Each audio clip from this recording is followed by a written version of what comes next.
Good morning all of you. आज मैंने आपकी ऑनलाइन क्लास ली थी, बट आप लोग किस रीज़न से, मतलब आपका जो नेटवर्क इशू था उस वजह से आप लोग क्लास नहीं कर पाए।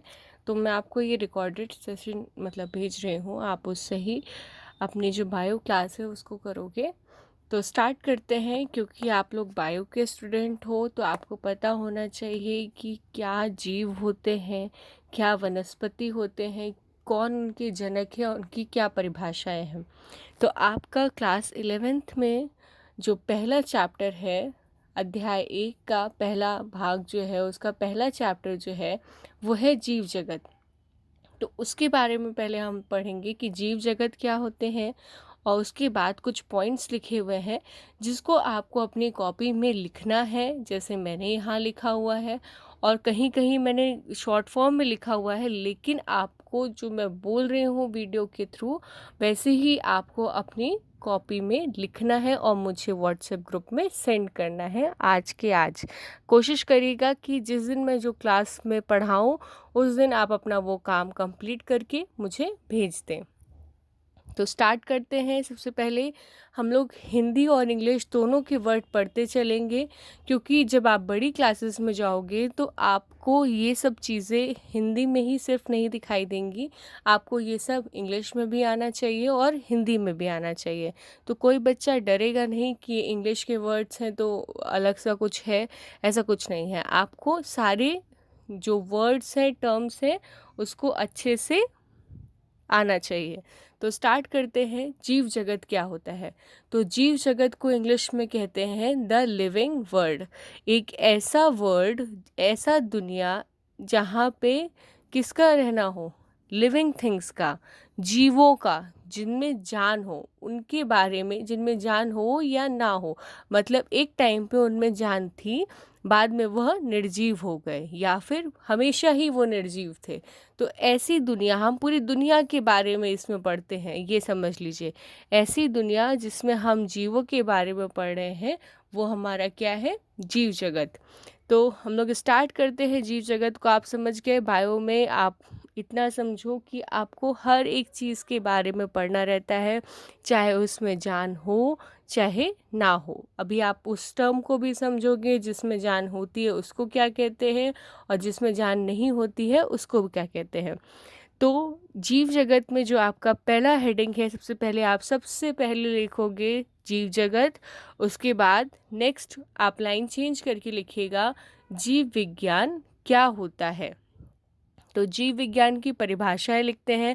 अब परिभाषा को याद करने का सबसे अच्छा तरीका है, या समझने का सबसे अच्छा तरीका है, कि हमें केवल यही ध्यान रखना है कि आपसे पूछा क्या गया है। जीव विज्ञान पूछा गया है तो विज्ञान की वह शाखा जिसके अंतर्गत हम किसका अध्ययन करते हैं? जीवों का। जो आपका लिखा हुआ है यहाँ पे वर्ड, केवल आपको वही लिखना है। इतनी लाइन आपको याद करनी है, विज्ञान की वह शाखा जिसके अंतर्गत। ये लाइन जब आपको याद हो जाएगी तो इसके बाद आपको सिर्फ आगे वाला जो क्वेश्चन में लिखा हुआ है वही याद करना है, ठीक? तो विज्ञान की वह शाखा जिसके अंतर्गत हम जीवों का अध्ययन करते हैं, उसी को हम क्या कहते हैं? जीव विज्ञान कहते हैं। तो आप कैसे लिखोगे? विज्ञान की वह शाखा जिसके अंतर्गत हम जीवों का अध्ययन करते हैं, उसे जीव विज्ञान कहते हैं, ठीक? और इसको इंग्लिश में हम बायोलॉजी कहते हैं। क्या कहते हैं? बायोलॉजी। अब हमारा जो जीव विज्ञान है वो मुख्यतः दो भागों में बट गया है, मतलब हमने दो भागों में इसको बांट दिया है। पहला हमारा है जंतु विज्ञान और दूसरा है हमारा वनस्पति विज्ञान, ठीक?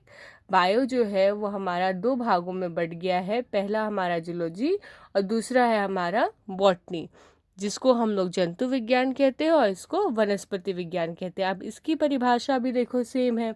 विज्ञान की वह शाखा जिसके अंतर्गत, बस ये लाइन याद हो गई। तो इसके बाद हमें क्या करना है?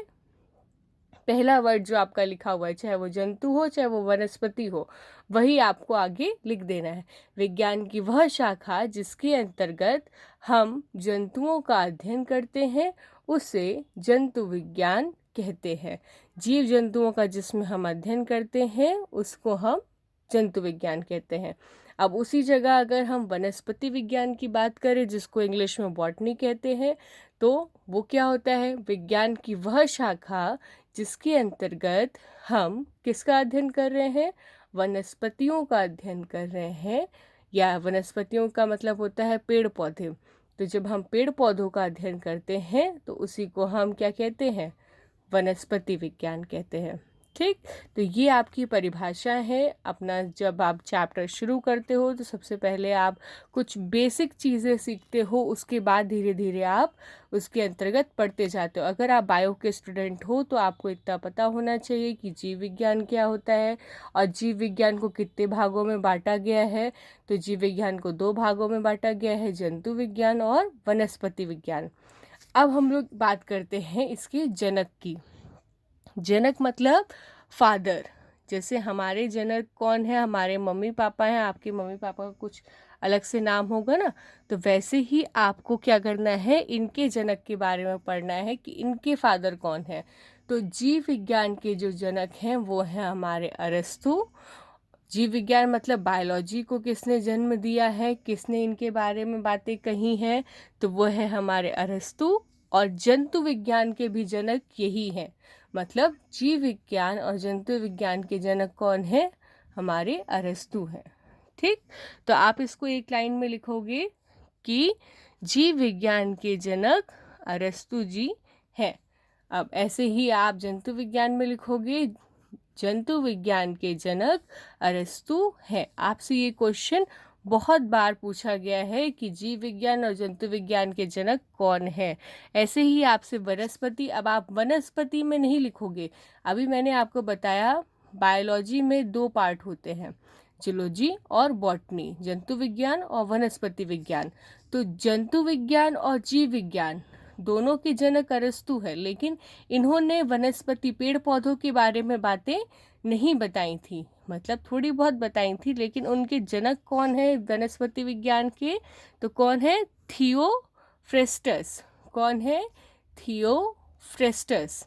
तो आपको ये वर्ड याद रखना है। ये एक व्यक्ति का नाम है जो कि फादर ऑफ बॉटनी है। कौन है ये?